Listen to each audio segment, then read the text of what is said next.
નમસ્કાર, આજે સમાચારમાં આપનું સ્વાગત છે। પહેલા જોઈએ બુલેટિનના મુખ્ય સમાચાર। ગુજરાત વિધાનસભામાં આજે ગુજરાત જમીન મહેસૂલ સુધારા વિધેયક અને વિદ્યુત શુલ્ક સુધારા વિધેયક બહુમતથી પસાર। બિન ખેતીની મંજૂરી પ્રક્રિયાનું કરાયું સરળીકરણ। હેતુફેરની અરજી કલેક્ટરને કરી શકાશે।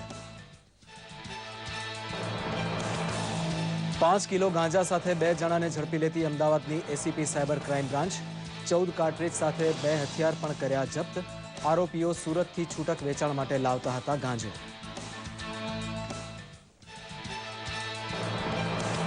આવતીકાલે રેલ મંત્રી રજૂ કરશે વર્ષ 2016-17નું રેલ બજેટ। ગયા રેલ બજેટમાં જાહેર કરાયેલ ઈ કેટરિંગ સહિતની સેવાઓ મૂર્તિમંત થતા ગુજરાતના રેલ પ્રવાસીઓ ખુશ।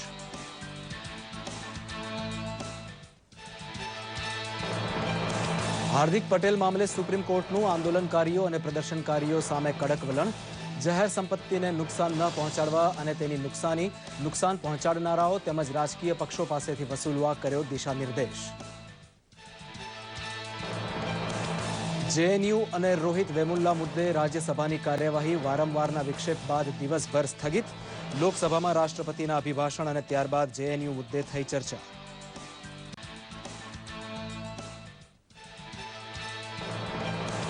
જેએનયુમાં રાષ્ટ્ર વિરોધી નારા મામલે કનૈયા કુમારની જામીન અરજી પર સુનાવણી 29 ફેબ્રુઆરી પર ઠેલતી દિલ્હી વડી અદાલત। ઉમર ખાલિદ અને ભટ્ટાચાર્યને રિમાન્ડ પર લેવાની પ્રક્રિયા શાંતિપૂર્ણ રીતે પૂર્ણ કરવા પોલીસને આપ્યો નિર્દેશ। સમાચાર જોઈએ વિગતવાર। સંસદમાં બજેટ સત્રની પ્રથમ દિવસની શરૂઆત તોફાની રહી હતી। રાજ્યસભાની કાર્યવાહી વારંવાર ખોરંભે ચડ્યા બાદ આવતીકાલ સુધી મોકૂફ રહી હતી।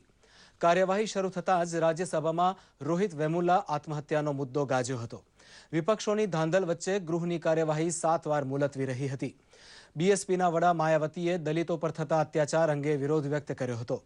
વિરોધ પક્ષોએ સૂત્રોચ્ચાર કરી સદનની કાર્યવાહી ખોરંભે ચડાવી હતી। રાજ્યસભાની કાર્યવાહી ખોરંભે ચડાવવા બદલ સભાપતિ હામિદ અંસારીએ નારાજગી દર્શાવતા કહ્યું હતું કે પ્રશ્નકાળની કાર્યવાહીમાં વિક્ષેપ પહોંચાડવો એ રાજ્યસભાના પ્રત્યેક સભ્યને જે વિશેષાધિકારો પ્રાપ્ત થયા છે તેના ઉલ્લંઘન સમાન છે।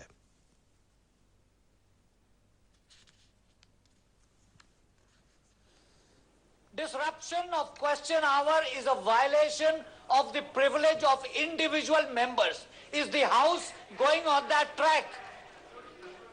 Individual members who have asked questions, whose questions have come in the ballot, which have been listed, they have to be answered.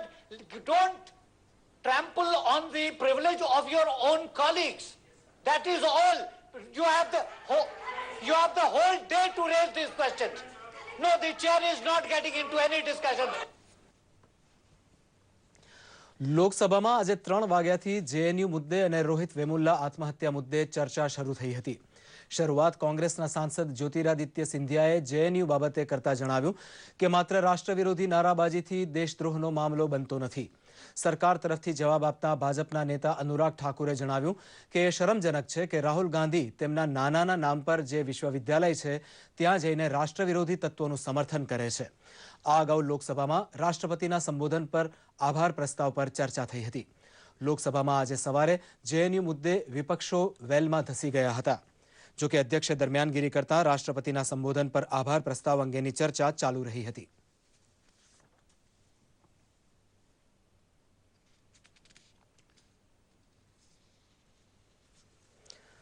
Delhi હાઈકોર્ટમાં જેએનયુમાં રાષ્ટ્રવિરોધી નારાના આરોપી કનૈયા કુમારની જામીન અરજી પરની સુનાવણી હવે 29 ફેબ્રુઆરીએ થશે। કનૈયાની રાષ્ટ્રવિરોધી નારા લગાવવાના આરોપ બદલ ધરપકડ કરવામાં આવી હતી। દિલ્હી પોલીસે કનૈયાની ધરપકડ મુદ્દે દિલ્હી હાઈકોર્ટમાં એક સ્ટેટસ રિપોર્ટ ફાઇલ કર્યો છે। અદાલતે પોલીસને કહ્યું છે કે તે જેએનયુના અન્ય ધરપકડ કરાયેલા 2 વિદ્યાર્થીઓ ઉમર ખાલિદ અને અનિર્બાન ભટ્ટાચાર્યને રિમાન્ડ પર લેવાની પ્રક્રિયા શાંતિપૂર્વક પૂર્ણ કરે જેથી તેમને કોઈ નુકસાન પહોંચે નહીં। उल्लेखनीय है कि गई रात्रे उमर और तेना साथी अनिर्बाने पुलिस समक्ष आत्मसमर्पण कर्યું હતું। कोर्ट में हमने ये सबमिशन रखा क्योंकि कल 2 को-एक्यूज को और गिरफ्तार किया गया और कन्हैया के लिए स्टैट्यूटरीली हम 15 दिन के अंदर उसका दोबारा कस्टोडियल इंटेरोगेशन, कस्टोडियल रिमांड मांग सकते हैं। जो कि 28 को एक्सपायर होगा। तो इसलिए हमने कोर्ट से सबमिशन रखा कि हम उसका रिमांड दोबारा लेना चाहते हैं बाकी 2 को-एक्यूज के साथ। इसी पर कोर्ट ने इस बेल की सुनवाई 29 तारीख को 2 बजे रख दी है। સુપ્રીમ કોર્ટે આજે ધરણા પ્રદર્શન તથા વિરોધ પ્રદર્શન દરમિયાન સાર્વજનિક સંપત્તિના નુકસાન પર કડક ટિપ્પણી કરી છે।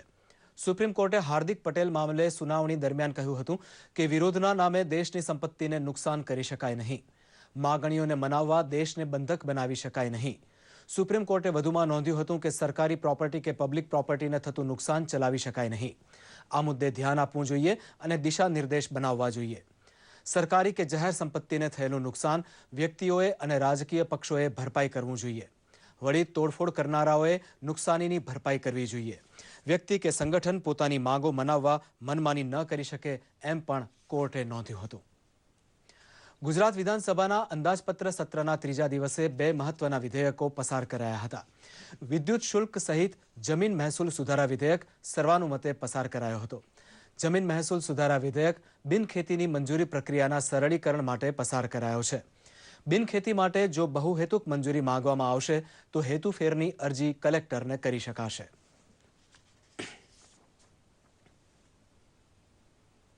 કોંગ્રેસના ધારાસભ્યોને શરૂઆતથી જ ઉદ્યોગપતિઓ કણાની જેમ ખૂંચે, એમને ઉદ્યોગપતિઓનો જ વિષય દરેક સુધારામાં દેખાતો હોય છે। પણ આવો વિષય નથી, પણ ઉદ્યોગોની અંદર પણ જે નોકરીઓ લોકોને મળતી હોય છે એ પણ એક સારામાં સારો વિષય છે। જ્યારે આપણે make in India, made in India, made for India એવી વાત કરીને આપણે જે પ્રગતિના પંથે હરણફાળ ભરી રહ્યો છે આખો દેશ, એ વિષય એમને દેખાતો નથી। આપણે કહીએ ને કે કમળો હોય ને પીળું દેખાય, આ એ વિષય છે આની અંદર।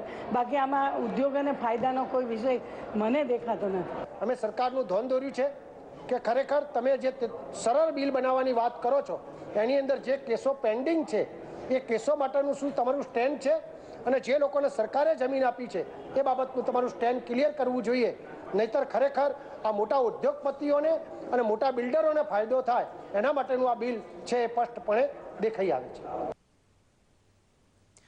અમદાવાદ શહેર સાયબર ક્રાઇમ બ્રાન્ચે 2 પરપ્રાંતીય શખ્સોને 5 કિલો 722 ગ્રામ ગાંજો, 2 તમંચા અને જીવતા 14 કારતૂસો સાથે પકડી પાડ્યા છે તેમ સાયબર ક્રાઇમના એસીપી રાહુલ પટેલે માહિતી આપતા જણાવ્યું હતું। આ ગુનામાં પકડાયેલા મનોજ ઇન્દ્રજીત ગોસ્વામી અને રાજનસિંહ ચૌહાણ બંને ગુનાહિત ઇતિહાસ ધરાવે છે। તેમજ આ લોકો સુરતથી એક બાવા પાસેથી ગાંજો લઈ અમદાવાદમાં છૂટક વેચાણ કરતા હોવાનું બહાર આવ્યું છે।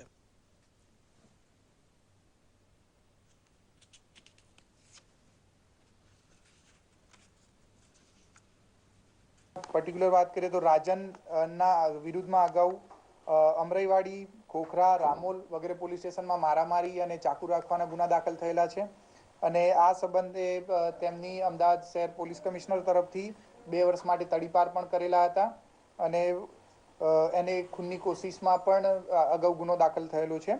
અને જે મનોજ છે આરોપી એ એની ઉપર બળાત્કારનો ગુનો દાખલ થયેલો છે। આ ઉપરાંત તે લોખંડનો વેપાર કરે છે અને નાની મોટી થોડી દુશ્મનાવટથી બચવા માટે, પોતાના સ્વ બચાવ માટે આ રીતના ગેરકાયદેસર હથિયાર પોતાની પાસે રાખે છે, જેથી ગેરકાયદેસર હથિયાર રાખવાનો પણ તેની પર ગુનો દાખલ કરવામાં આવ્યો છે। આવતીકાલે રેલ મંત્રી સુરેશ પ્રભુ વર્ષ 2016-17નું રેલ બજેટ રજૂ કરશે ત્યારે ગયા વર્ષના બજેટમાં ફાળવાયેલ જોગવાઈઓ થકી પશ્ચિમ રેલવેની ઘણી સુવિધાઓ મૂર્તિમંત થતા ગુજરાતના પ્રવાસીઓ ખુશખુશાલ જણાય છે। કેન્દ્ર સરકારે રેલવેના મુસાફરો માટે પાછલા બજેટમાં કરેલી જોગવાઈઓ હાલ મૂર્તિમંત બની રહી છે। આવી જ એક ઈ કેટરિંગ સુવિધા અમદાવાદ રેલવે સ્ટેશન પર આઈઆરસીટીસી દ્વારા મુસાફરોને મળી રહી છે। આ ઈ કેટરિંગ સુવિધાથી યાત્રિકો અમદાવાદના રેલવે સ્ટેશન પર શહેરની મનપસંદ રેસ્ટોરન્ટનું ભોજન મંગાવી શકશે। તે માટે મુસાફરો ઇન્ટરનેટ, ટોલ ફ્રી નંબર કે 139 પર એસએમએસ કરીને નિયત સમયમાં પોતાની રુચિ પ્રમાણેનું ભોજન મેળવી શકશે તેમ આઈઆરસીટીસીના અનિલ ગોયલે જણાવ્યું હતું। आईआरसीटीसी ने अहमदाबाद में ई केटरिंग के तहत वैरायटी ऑफ फूड, जो कि सबसे ज़्यादा पैसेंजर की कंप्लेंट थी कि यदि उनकी तबीयत ठीक नहीं है, हार्ट पेशेंट हैं, डायबिटिक हैं, उनके लिए स्टेशन पे साफ़ सुथरा स्वच्छ खाना अवेलेबल नहीं था। हमारी किचन से ऐसे पेशेंट्स के लिए डायबिटिक मील रखा गया है, जिस हेल्थ कॉन्शियस मील उसका नाम है, डाइट मील है, जिसको डायबिटिक पेशेंट, हार्ट पेशेंट या हेल्थ कॉन्शियस पेशेंट अपना ऑर्डर कर सकते हैं ई कैटरिंग के तहत। इसकी विशेषता यह है कि इस पूरे खाने को ऑलिव ऑयल में पकाया गया है। રેલવેમાં મુસાફરી કરતા હાર્ટ અને ડાયાબિટીસના દર્દીઓને સુપાચ્ય ભોજન ઉપલબ્ધ કરાવવામાં અમદાવાદ દેશનું સૌપ્રથમ સ્ટેશન બન્યું છે। હાર્ટની પેશન્ટ સંતોષ કુમારી ઈ કેટરિંગની સુવિધાથી ખુશ હોવાનું જણાવ્યું હતું। हम हिमाचल से आ रहे हैं और वापी में उतरेंगे, सिलवासा जाएंगे। खाना कैसे लग रहा है? खाना अच्छा लग रहा है, हमारे इस एज के लिहाज से अच्छा है खाना। हेल्थ के लिए अच्छा है, ज़्यादा जो मिर्चीस रहता है, ज़्यादा मसाला वगैरह रहता है, वो नहीं है इसमें। ई केटरिंगनी सेवाओनी साथे साथे यात्री सुरक्षा माटे रेलवे प्लेटफॉर्म पर आरपीएफ અને जीआरपीएफના જવાનો અતિ આધુનિક સુવિધા સાથે સુરક્ષાની ફરજ બજાવી રહ્યા છે। તેમજ રેલવે સ્ટેશનો પર મુસાફરોના સામાન અને અસામાજિક તત્વોની ચહલપહલ ન રહે તેનું પૂરતું ધ્યાન રાખવામાં આવતું હોવાનું રેલવે પીઆરઓ પ્રદીપ શર્માએ જણાવ્યું હતું। जो ई केटरिंग की सुविधा है वो अहमदाबाद स्टेशन पर उपलब्ध है। ये सुविधा जो है वो IRCTC के माध्यम से यात्रियों को उपलब्ध कराई जा रही है।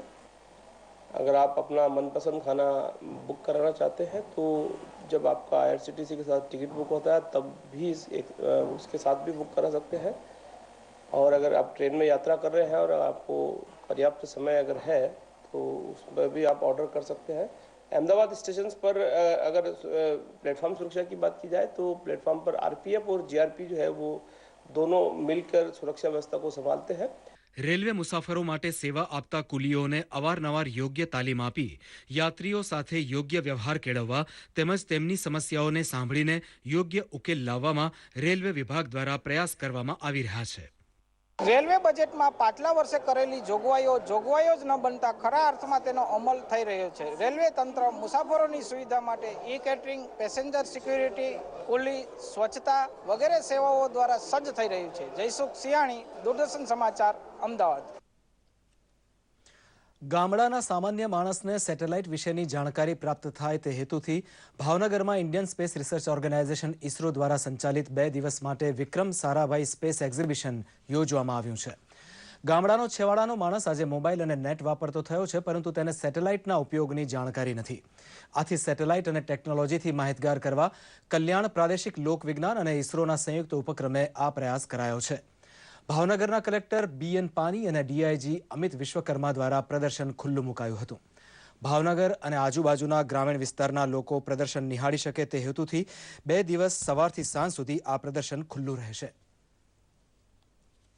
ઇસરોના વૈજ્ઞાનિક દીપકભાઈ પંડ્યાએ જણાવ્યું કે હાલ માછીમારીથી લઈને કૃષિ સુધીના દરેક ક્ષેત્રે સેટેલાઇટ ટેકનોલોજીનો ઉપયોગ થાય છે, પણ શિક્ષણ કે આરોગ્ય જેવા ક્ષેત્રોમાં હજુ જોઈએ તેવો ઉપયોગ સેટેલાઇટ ટેકનોલોજીનો થતો નથી।